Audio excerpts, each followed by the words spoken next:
my shirt. Oh, Coming up on the ACSA Legislative Lunch Break, Edgar and I will get you all of your latest news and information from the state capitol and CDE with an in-depth analysis of how it impacts your school community. Plus, we're talking about the updated guidelines on masking and testing, and we're going to tell you what's happening during the current legislative session.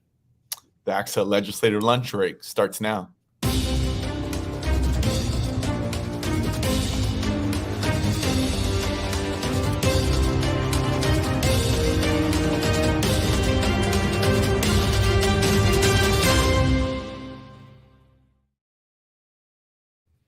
And it's just after 1 o'clock. We welcome you on a Wednesday to the ACSA Legislative Lunch Break, along with Dr. Edgar Zazwata, ACSA Senior.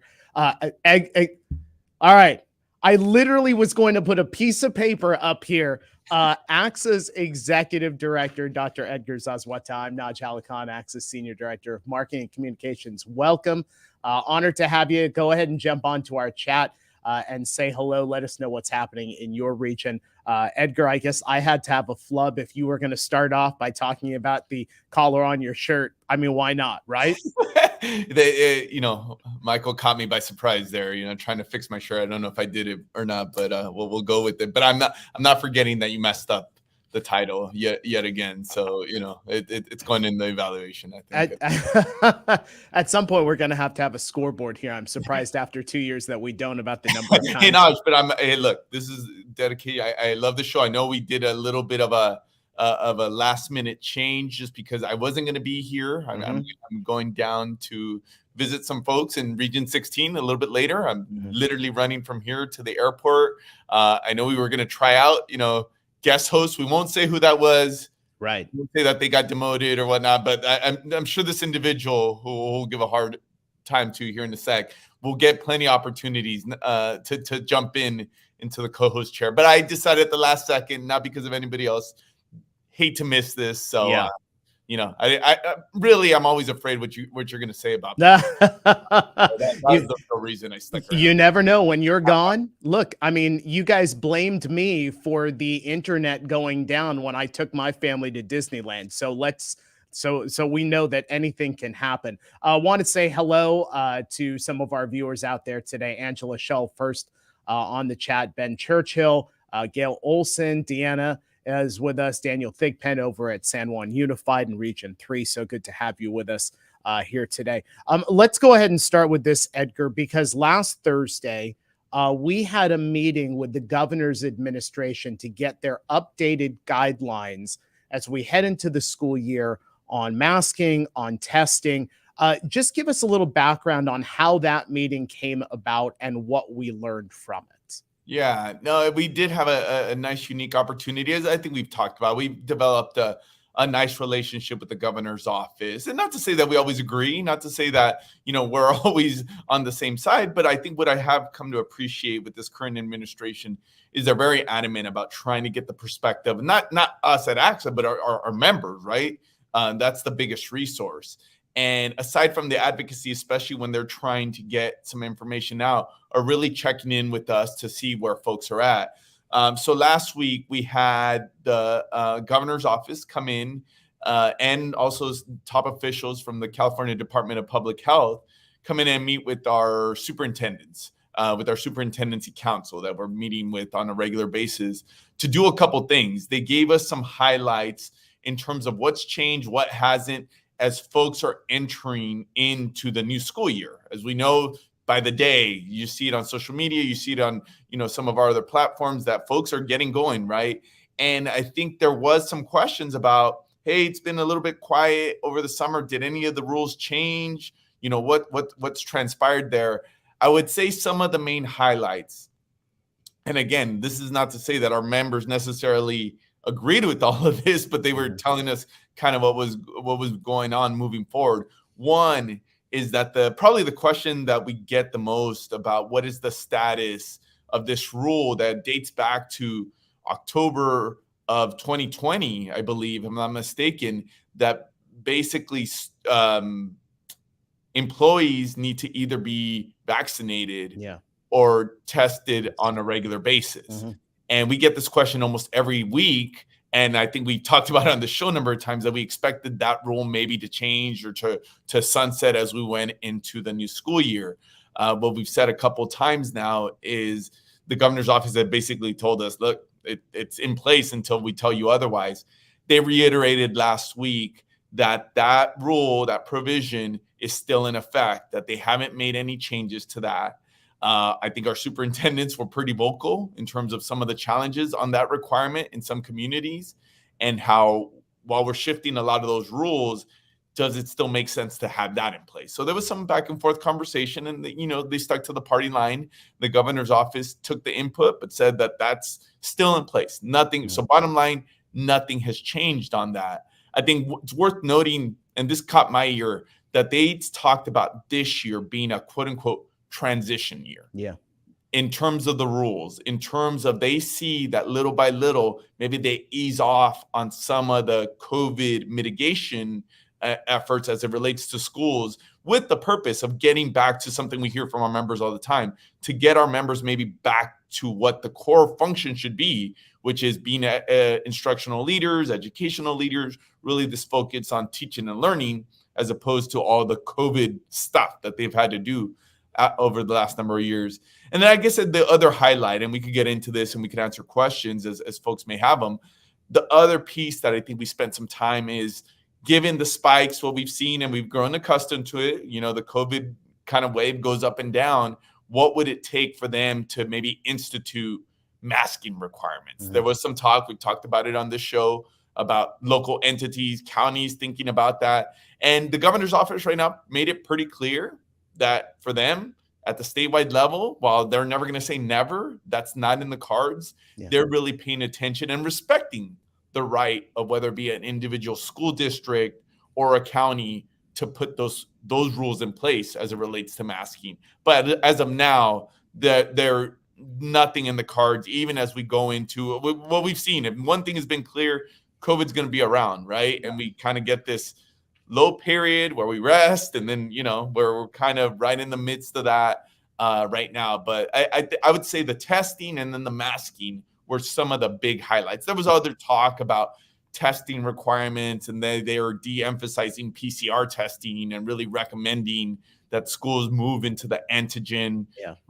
test at home model. And we could get into all of that if folks have questions. Yeah, and if you have questions on that, go ahead and put those into the chat. And this next news item, I think that we're going to have some feedback over in the comment section. In fact, I want to invite you to go ahead and comment on this next story. We're going to take you out of the state of California. We're going to take you all the way to the East Coast about this one, because we've talked about the school shooting in Uvalde, Texas.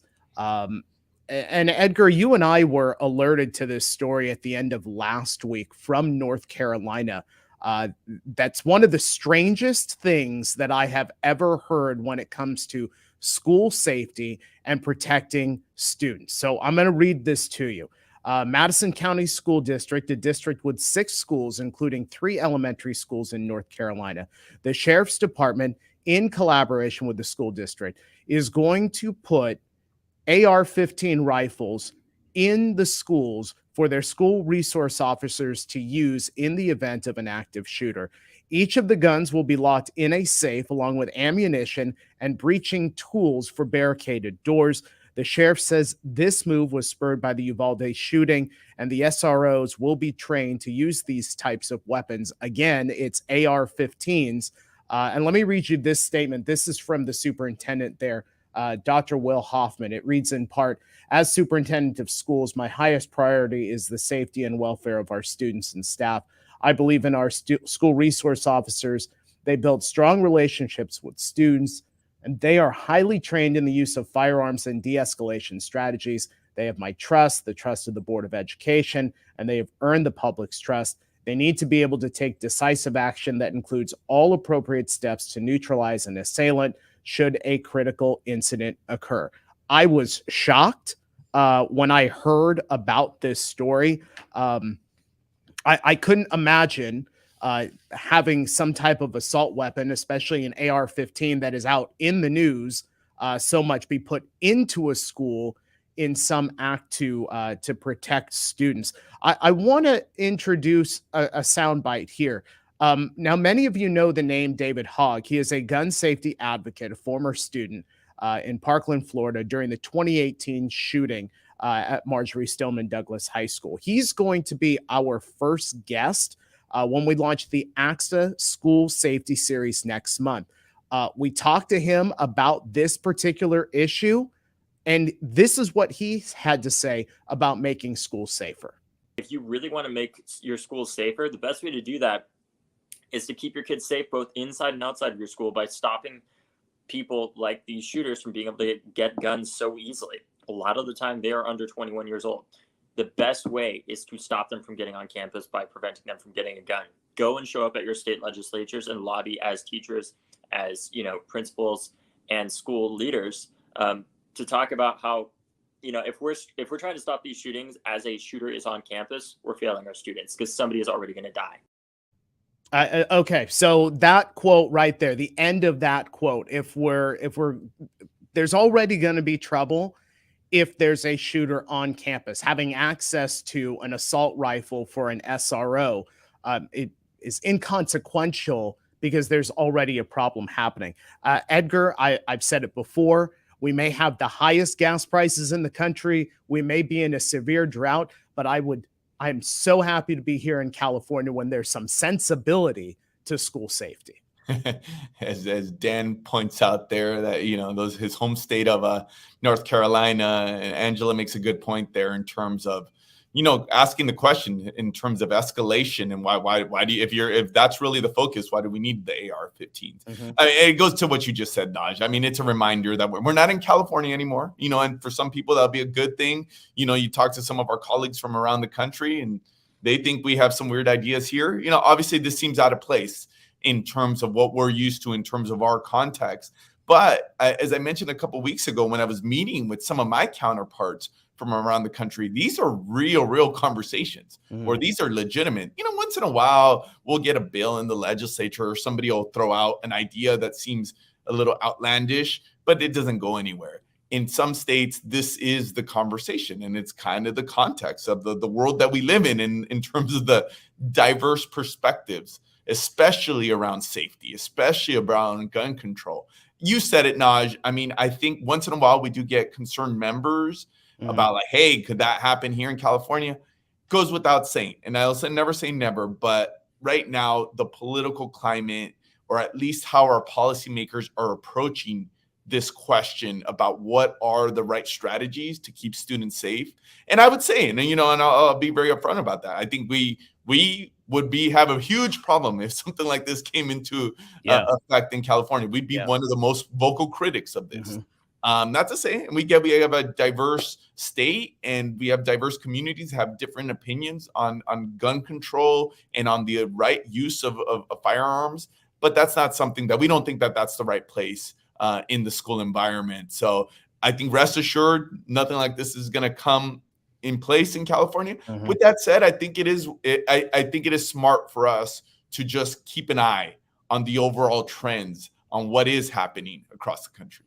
Yeah, anybody that doesn't agree with me on this, that's fine. But you can pull this quote. This is the most backwards thing I have ever heard about protecting students in a school. I was shocked when I read it. So that gives me the opportunity to segue here and champion the efforts over at Santa Cruz City Schools.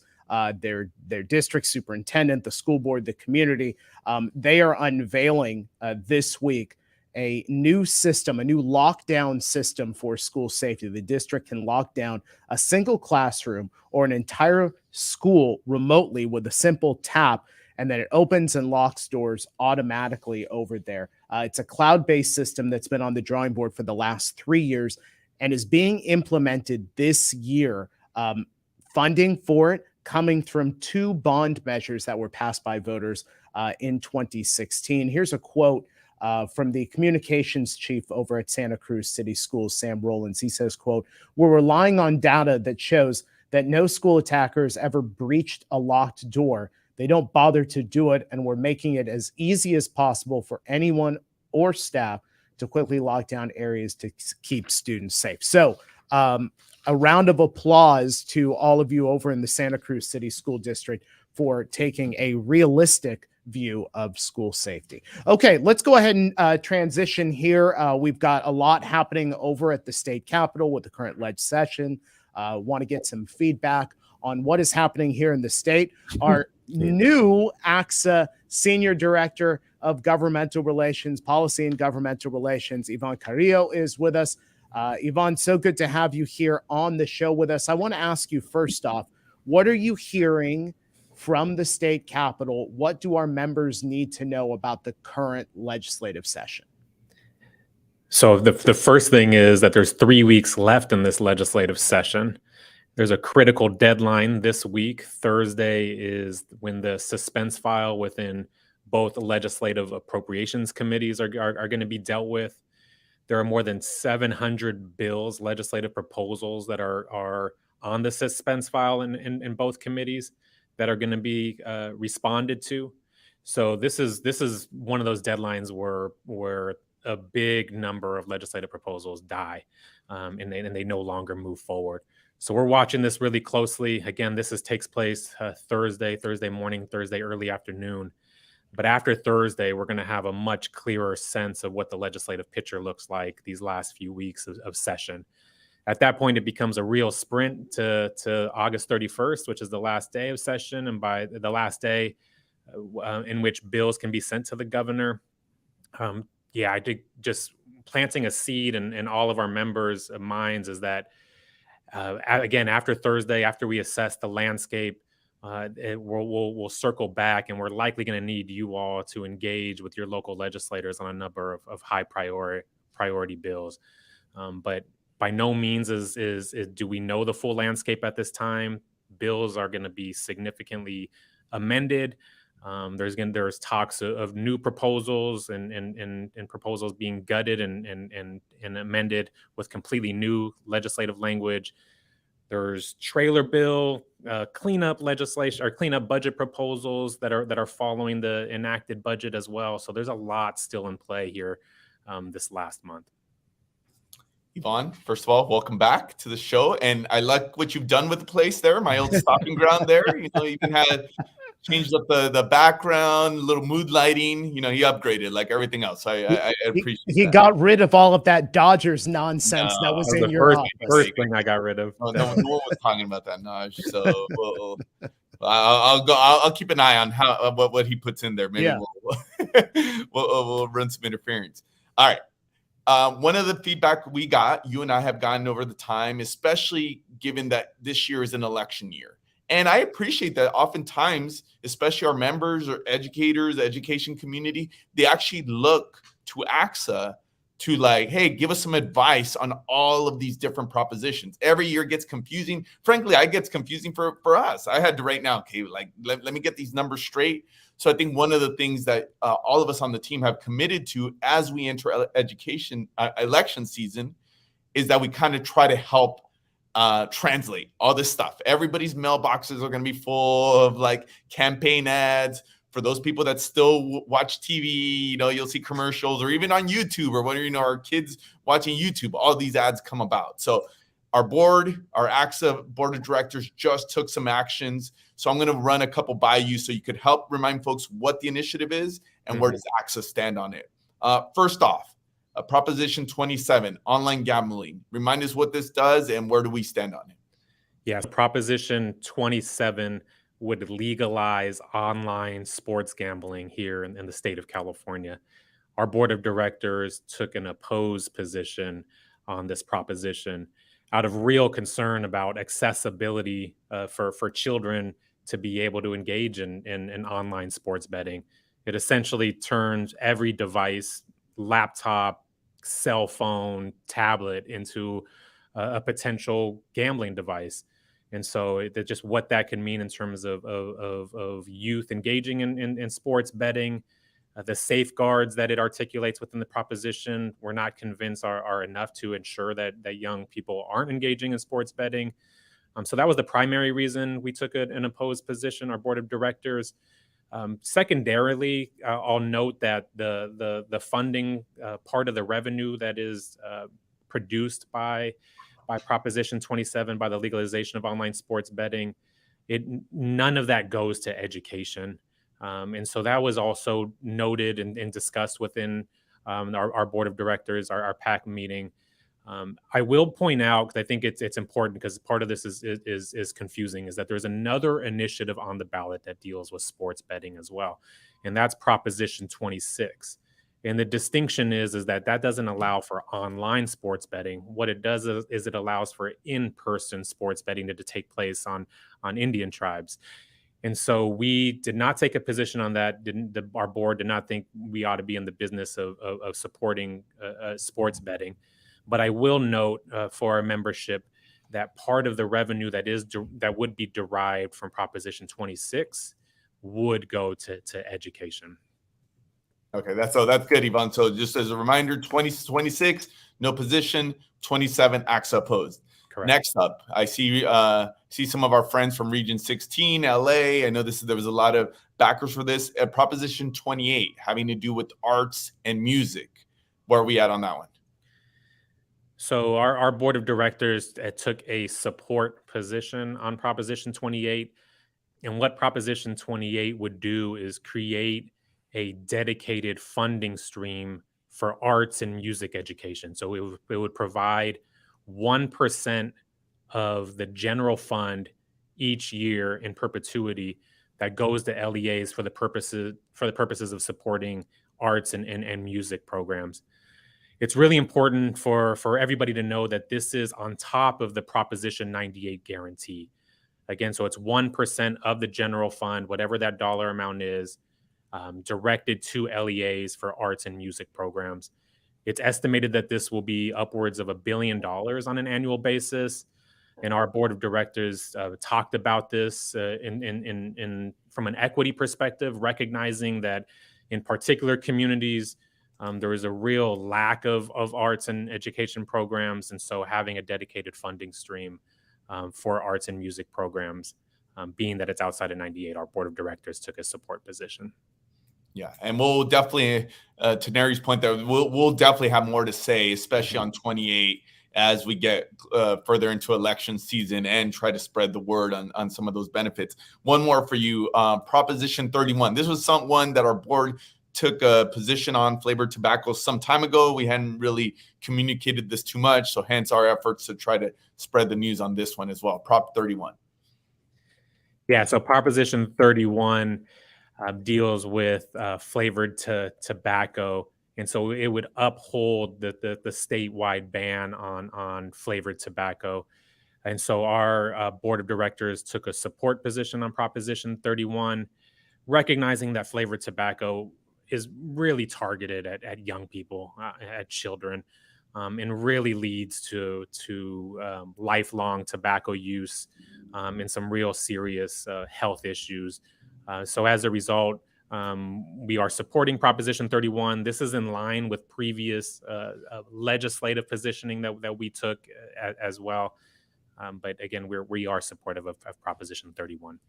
Hey, Yvonne, Edgar covered this at the top of the show. The three of us were all on that call last week with the superintendents and the governor's administration. I wonder, as we are almost a week since that information has come out, what are you hearing out in the field? What is the sense you're getting from our members that you talk to about this guidance and how we move into the start of this new school year?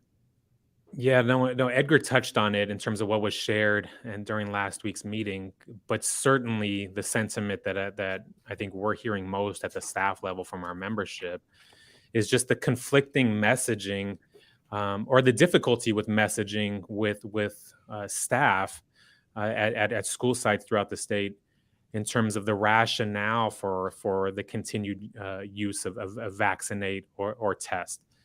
So again, just recognizing that with this new variant, fully vaccinated individuals are contracting COVID, and this is being experienced in homes and communities throughout the state.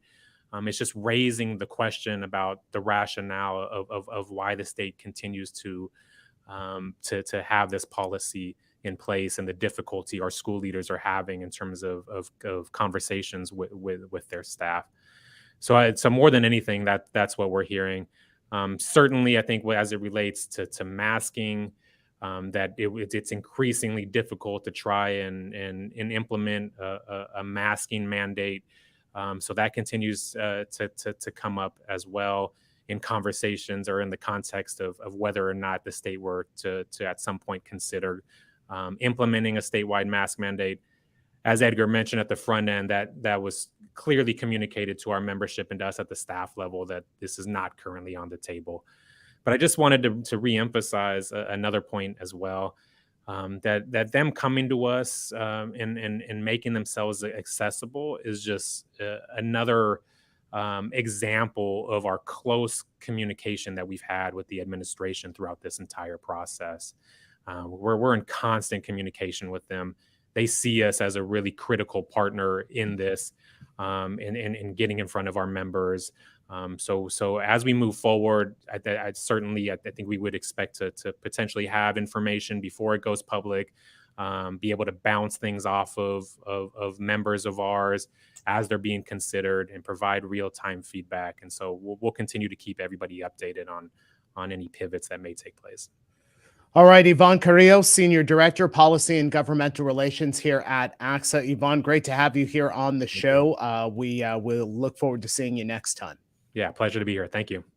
Edgar, I want to get his title right though, Naj. Hey, look, how many pieces of paper do I have over here? All right, look, I'm just trying to keep the train running on the right tracks here. We appreciate you. We'd be lost without you. I think that's, as we've seen a couple times when your internet has let you down. Yeah, that's exactly. My nightmare here at ACSA when Naj disappears on us. Hey, I just want to hit this really, really quickly, and I know you've got to leave by 1:30, but this was something that it was very important to you as you took over as executive director here at ACSA, and that is mental health and tackling that subject matter of mental health. We had Your Mind First on yesterday, which is our mental health series. It runs Tuesdays at 1 p.m. live and interactive through August here on ACSA Facebook and ACSA YouTube. We had the first partner on yesterday, Jennifer Sewell Newsom.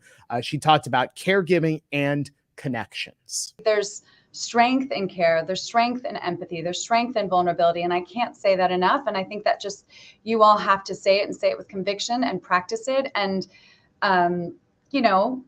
again, recognize that if people see that as weak, that's their own fear and their own disconnection from their own humanity. Because at the end of the day, if you don't have a connection to your heart, if you don't have relations with others, if you're not able to take care of yourself, what do you have? If you're not able to care for yourself, how can you care for others? So it's critical to being a caregiver, and we're all caregivers. And you guys, by virtue of what you do, working with our most vulnerable population, our children, you're caregivers, and we really have to uplift care in our society. Days through August, 1 p.m. on ACSA Facebook and ACSA YouTube. That series hosted by Michael Kelly, our executive producer of this show. Edgar, I just want to get one last comment from you. As we start the school year, we now have the guidance that comes in from the governor's office, from the administration, about what we can look at for testing and masking. As we move into the start of this school year, did you gain some positivity from hearing from the administration that we're on this pathway where things are a little bit more defined right now? Well, I'm going to go backwards for a second, and I'll answer your piece. First of all, just have to give a lot of credit to Michael Kelly on his interview yesterday with the first partner. I think the fact that we were able to get the first partner to come on with our audience, if you haven't checked out the interview, definitely on all of our channels, you can see the recording. And I appreciated her comments. I appreciated her perspective, even though she has obviously this high profile position, like the vulnerability as a mother, or her trying to, just support some of these broader efforts. She talked about challenges of her facing her children. Think about all the resources that her children obviously have at their disposal, and the fact that they're having some challenges, and the fact that she was able to open up with that, I thought was very telling. So it's worth checking out. To your question, Naj, yeah, I think I'm trying to take I'm being optimistic in terms of this this track that the administration says that they're on, of trying to use this year as a transition year. With that said, I think we're pushing them. I saw a couple of comments, I think it was Marie who pointed out that some of the pieces with the guidance, it takes all of us communicating this piece of, yeah, the state is going in one direction, but it feels like some of the guidance sometimes is either outdated or it's not in the spirit of some of the other changes that we're seeing. But I think in terms of the positivity, it's that we're slowly, even if we're realizing that COVID is not going to go away, it's going to be with us for the foreseeable future, that doesn't mean that we're also going to live under the structure that we did for the last number of years. And that slowly but surely, we are going to hopefully undo some of these pieces that makes the job of our educators much more difficult. Not only does it make it much more difficult, but it diverts their attention from where some of their main focus should be. And it's servicing and it's educating those kids. So I think if there was one piece that I at least trying to take some optimism, there's going to be some continued advocacy. We're going to have to continue to talk to them. But at least I see some light at the end of the tunnel. Yeah, that is good. Hey, I want to give you a couple other reminders. If you have stuff going on at your school, great events, things happening in the classroom, anything in your school community, we'd love to publish it in EdCal. Go ahead and send your information to Michelle Caro, our EdCal editor, mcaro@ACSA.org. And don't forget to subscribe to us on YouTube, like us on Facebook. You'll get instant alerts when we're about to come on live with a show. Edgar, you are exactly 1 hour and 4 minutes away from being wheels up. So thank you so much. I'm quick. I'm sure I'll make that flight. So. Thank you, folks, so much for joining us here on the ACSA Legislative Lunch Break. We're back next Wednesday, live and interactive at 1 p.m. here on ACSA Facebook and ACSA YouTube. Have a great rest of the day and rest of the week, and we'll see you next time.